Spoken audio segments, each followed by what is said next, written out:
Они у нас над головой. Блядь. Их куча. Сейчас нас будут бомбить, ребята.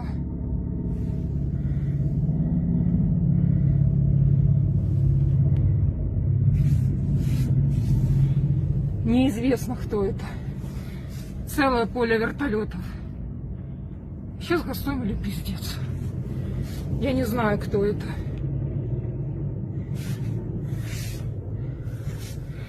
Они забомбили воинскую часть, скорее всего, полетели на аэропорт.